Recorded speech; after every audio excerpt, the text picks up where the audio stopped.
So I just want to talk some about Ukraine's counter invasion of Russia and how it relates to stopping the genocide in Gaza and Kamala Harris's rise in America. Now, I can't help but notice that after Kamala Harris is obviously going to win our election here in America is when they invaded Russia. Now, if these things probably take a lot of planning and could very well have been planned a long time ago. But if it was planned a long time ago, back when they thought Biden was the nominee or whatever, then they maybe had planned it as a last hurrah or something.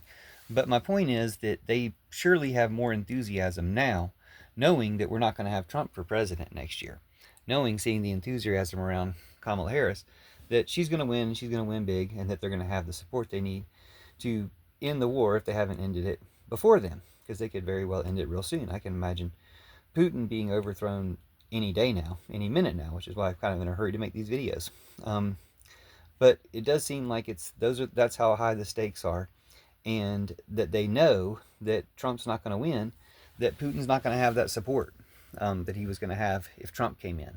I also think the same is true for Netanyahu. That Netanyahu knows he's not going to have the support that he was going to have if Trump was president, and it's not coming. It's not going to happen.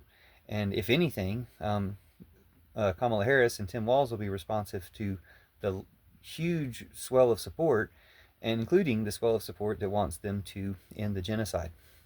So, which, as people learn about it, will be everybody.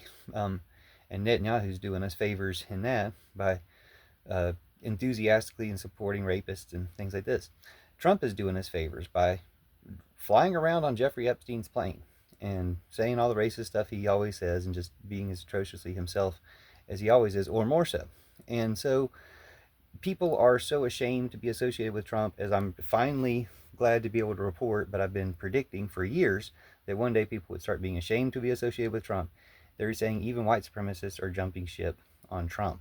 But the connection between the invasion of Ukraine and Kamala Harris being our next president, hopefully is just that. That it's the enthusiasm, it's knowing they're going to have the support, it's just a turning point. My more cynical assessment is that Biden had an arrangement, the same reason he didn't arrest Trump, the same reason he didn't really support Ukraine in a way to win the war quickly, but more of a stalemate to keep pouring money into. And that in that way, Putin had the same thing, like an arrangement to restrain opponents of Israel, like when they had that softball match of 300 missiles. Just that these things are balanced out in a way. And of course, I also believe Putin is responsible for Netanyahu, that Netanyahu is Putin's puppet. So, like all right-wing leaders everywhere, they're all part of the same fascist network, including Elon Musk and Zuckerberg. Great to see Elon Musk losing out with his failed live stream, but can't wait to see something come around to actually stop him and Zuckerberg as well. I wonder if Elon Musk sabotaged Starliner as well. Anyway, point being, they're going down. They're going down from all sides. Even the Olympic boxer is suing J.K. Rowling and others. I mean, it's great to see this house of cards falling with all the cards getting knocked out on all different directions at once. But surely when Putin falls, it'll help us by ending Trumpism and help Israel by ending Netanyahu and others all over the world. So thanks everybody for helping. Love you.